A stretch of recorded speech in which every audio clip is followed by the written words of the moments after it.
Okay, so good day everyone. So let's have our continuation of our topic or just a clarification if you have clarification of our topic yesterday regarding with our discussion. So ito na, we will just discuss it here para hindi na kayo mahirapan soon para sa mga absents na wala kahapon and we have this alternative discussion for you to cope up with what you miss yesterday's discussion on music. So, our topic and music for the third quarter is understanding contemporary Philippine music. So, contemporary. So, bago tayo mag-proceed sa contemporary Philippine music, let's have first the traditional music. Of course, bago naman tayo nag-start, or bago naman nandyan ang contemporary music, meron muna tayong traditional music, right? Okay. So, what is traditional all about? When you say traditional class, uh, those are the folks or yung mga old songs na mula noon at magpahanggang ngayon ay kinakanta pa rin natin. Or we used to sing it. We used to sing it every day because those are the traditional music or ito na yung tumatak sa atin na kahit na kinakanta pa to ng ating mga nanay or lola noon, magpahanggang ngayon kinakanta pa rin natin kasi iba yung impact kapag traditional. Kasi kapag traditional music natin, it's galing mismo sa atin, galing mismo sa ating country at ito ay tinatangkilik natin. Kaya kahit magpahanggang ngayon, kahit matagal na panahon na yung lumipas, kinakanta pa rin natin. Okay. So, sa traditional music or sa traditional Philippine music, meron tayong characteristic and characteristics is napakahalaga na malaman natin, di ba? So, traditional Philippine music has been influenced by other cultures. So, paano nga ba? Bakit meron tayong tinatawag na traditional music or traditional Philippine music? Sabi dyan, music has been influenced by other cultures. Yan. Influensya daw ng ibang kultura. And as a result of either intercultural meetings or colonizations.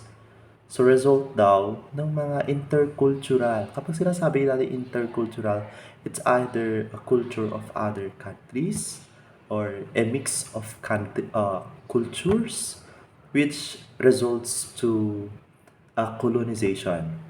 Just like for example, when we are colonized by the Americans, the Spaniards, or other countries who colonize us. So they have the cultures, meron silang cultures at traditions, and some of their cultures is na-adapt natin. And yung mga cultures na yon is na-influence din na kung saan nagkaroon tayo ng influence din sa ating music. That's why we have this traditional Philippine music na kung saan based din siya based din yung iba. Okay, those are based from or some of the cultures of other countries. So we have here the characteristics of traditional Philippine music. First, some of its forms include first is ethnic. Ayan. Kapag sinasabi nating ethnic, example dyan, we have percussion, music using the gong to express a 5-tone or 7-tone notation. Pag sinasabi nating ethnic class, those are the native people who came from or sino yung mga nakatira sa isang group. Yan. Kapag sinasabing group o sa isang community, those are people who are indigenous people also. Yung mga taong nakatira sa Mountain Province, yung mga Aitas, and Aitas or peoples in Mountain Province, they have this unique music. Sinasabi natin unique music, meron silang kakaibang way of how they can produce their music. For example, sa Mountain Province and even in those people in Mindanao, yung mga native people who are in Mindanao, lalo na yung mga nakatira sa mga bundok, ganyan. They have this unique way of unique music kung saan kakaiba and they are famous or popular or naging popular sa ating bansa. For example is the Muslim kulintang in a song composed of set of 8 gongs of graduated sizes arranged in a row. So yung Muslim is they have also kulintang. They are belong to yung mga istrak instrument. When I say istrak, yung they use tapping or maybe they use stick to strike or to produce sound. Yan, tinatap nila using the stick. Composed of set 8 gongs of graduated sizes. Meron silang mga gongs of graduated sizes. Yung from maliit to papalaki siya. Which is arranged in a row. Sabi dyan. That is one of the mga characteristic ng traditional Philippine music under ethnic. That is ethnic. So this is an example of gongs. Ayan. Meron tayong gongs dyan. Yan ang itsura ng gongs natin. So, second one is Hispanic. When we say Hispanic class, these characteristics is influenced by the Spaniards. So when we are colonized, when the time that Philippine was colonized by the Spaniard, Hispanic yung ibig sabihin dyan na kung saan nakuha natin yung ibang mga characteristics ng ating traditional music sa kanila. So we have the examples here, the zarzuela and the rondalia.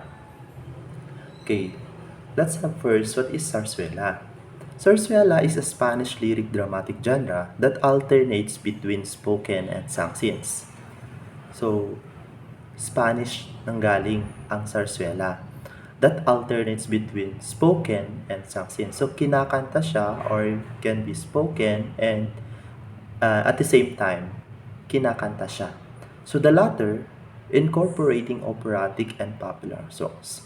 So, nagkalaon, nag-evolve siya and nag-improve siya.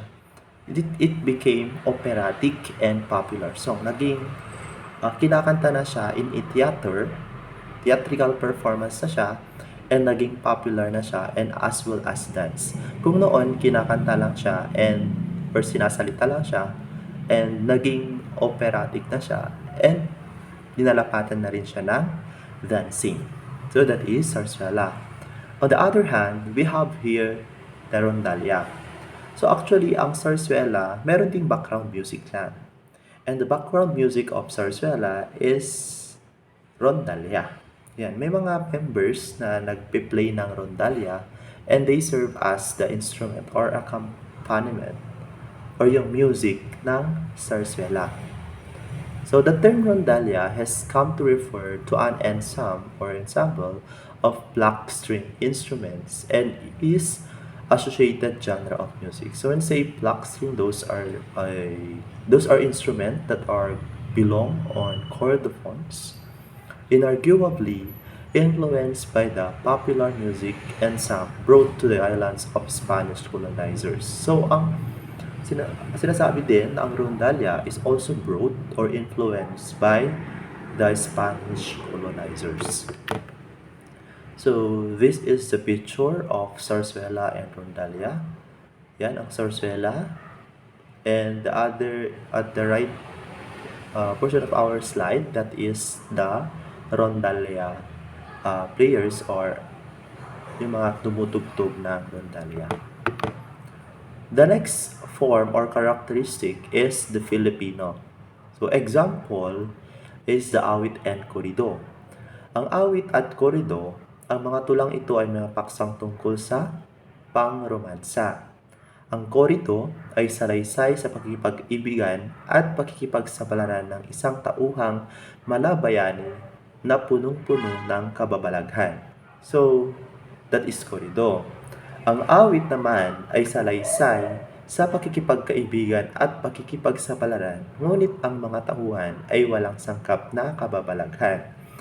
So, the difference between korido at awit, kung mapapansin nyo, they are the same in meaning, but meron silang pagkakaiba na isa, which is from kababalaghan to hindi siya walang salong kababalaghan. Ang korido, these are metrical stories. Kung sinasabi natin metrical stories, these are fictionated stories or pero mga kababalaghan na nangyayari.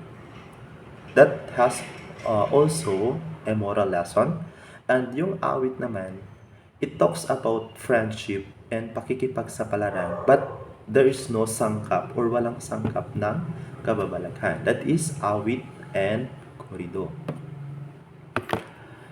Number 4 is Korido. Ayan. Kagaya ng sinabi natin kanina, that Korido is a metrical story sung with a guitar. Ayan. Kinakanta with the guitar. Metrical story. Fictionated, it is sung with the guitar. Ang accompaniment niya is guitar. Example is the Biag ni Lamang and the Florante at Taga. So we have here.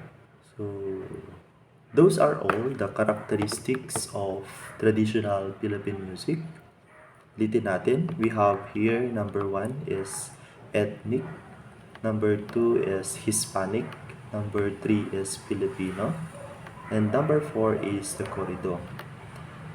So we have here the traditional music may also be categorized differently such as, so ang traditional music is not just uh,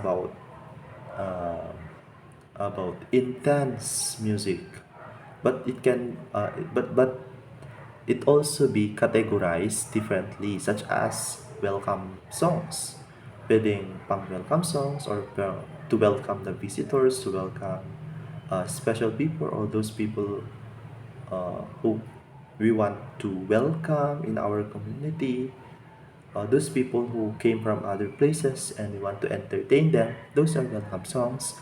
Second one is song for debates. Those are songs or debates. So this there are two peoples or maybe a group of people uh, who are exchanging arguments. The number three is courtship music. It's either harana or it is a music that involves dancing or involves uh, panliligaw. Ayan, involves panliligaw or yung panliligaw ng babae sa lalaki. Or panliligaw ng lalaki sa babae. Okay. Music would be impossible, sabi dyan. Music would be impossible uh, to express without the use of melody. Yan, tama naman. Of course, when it comes to music, dapat hindi nawawala yung melody natin. Kasi yung melody, siya yung pinaka-center para malapatan natin ng iba't ibang elements sa music. Yung melody, yun yung ating basehan para makapag-isip tayo ng kung ano yung pwede nating i-harmonize, kung ano yung mga pwede nating maging tono para mas maging maganda pa yung ating music. Sabi dyan, melody refers to the succession of notes played one after another under the accompaniment of musical instrument. So itong melody natin is yung succession of notes. Siya yung sinusundan natin sa isang music. Yun yung melody. Yung pinakauna. So after another under accompaniment of musical instrument. So we have here the classification of Philippine traditional musical instruments.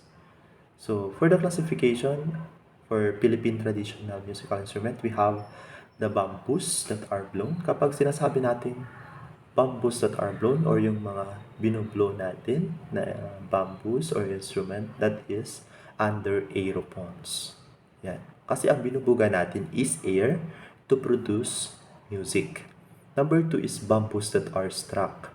So what are the classification of this instrument? Those are idiophones or membranophones. Kung sinasabi natin is struck, ayan, piniplay natin or maybe we use something or we use our hands to struck that instrument. So bamboos that are plucked. So paano naman yung bamboos that are plucked? Those are instrument which are chordophones. Pag sinasabi ng chordophones, syempre andyan na yung string. Those are example, guitar. Yan. May mga string siya na na kinakalikot in order for us to produce music, in order for people to produce music. So, so those are the classification. We have blown, kapag blow natin, that is aerophone. Kapag struck, idiophones. Kapag pluck, it's chordophones. So, naintindihan pa ba natin? Now, for your activity, yan, sabi dyan, it's net time. Search the internet for pictures of bamboo musical instruments. Mag-search kayo ng mga pictures, search kayo sa internet ng mga pictures ng bamboo musical instrument. Tapos, classify them accordingly. Yan, itong mga instrument is dapat, sa first table, we have aerophones. Yan. Aerophones. Second table, we have the idiophones. And the third table, we have the chordophones. Sa aerophones, dapat lahat ng instrument nandyan, 1, 2, 3, 4, 5, or write many instrument as you can. Sa idiophones, 1, 2, 3, 4, 5. Sa chordophones, 1, 2, 3, 4, 5. And later on, draw those instrument in your notebook. So, kailangan ko makita yung drawings nyo sa notebook nyo. So, dapat naka-table muna siya. Tapos, after naka-table, pwede nyo nang ilagay dun sa baba. Aerophones. Tapos, drawing na lahat yan. The other page, idiophones. Aerophone. Tapos, naka-drawing lahat dyan. And the other page, the third page is chordophones. Naka-drawing lahat yan. So, I will check that tomorrow if you have time, or kung hindi nyo pa tapos, just finish it. Okay, so yan ang gagawin nyo tomorrow pag hindi nyo pa nagawa. But, so that is our activity for tomorrow. Sulat lang kayo, mag-search lang kayo. But you can watch this kasi meron naman tayong YouTube. I will upload it in YouTube. So, meron tayong an additional. Ayan, additional topic or additional sa Philippine traditional music instrument. So we have here this kudlong, which is 2-string lute made of wood. Ayan. If you tomorrow din, i-play natin yan. I will download videos, or I will download video na kung saan piniplayed ito, paano siya piniplayed, and let's listen kung ano yung mga tugtog nito. Yan, 2-string lute made of wood. Second, that is the kudiapi, 2-string boat-shaped lute. And parang bangka lang siya, or it's like a bird. Is it a bird? Yeah, it's like a bird. Number 3 is serong gaganti, decorated bamboo tube, closed by a knot or at both hands. Number 4 is the saludoy, tube made of bamboo with 5 strings cut from the tube. Number 5 is the afiu, or brass instrument horizontally held by a tongue in front of the open mouth. And number 6 is the balingbing, which is called the bamboo buzzer. So those are all the instruments, traditional musical instruments. And again, we have the kudlong, we have the kudiapi, serong gaganti, saludoy, afiu, and the last one is balingbing. So those are all the Philippine traditional musical instruments, and hope babasahin nyo, and hope papanoorin nyo to in order for you to learn at mas marami pa kayong makuha sa mga quizzes nyo. Ayan. Learn and learn, magtiyagang manood, wag lagpasan para at least may matutunan, di ba? Okay, so this is all for today, and tomorrow let's have another discussion with the other component in MAPE. Okay, God bless everyone.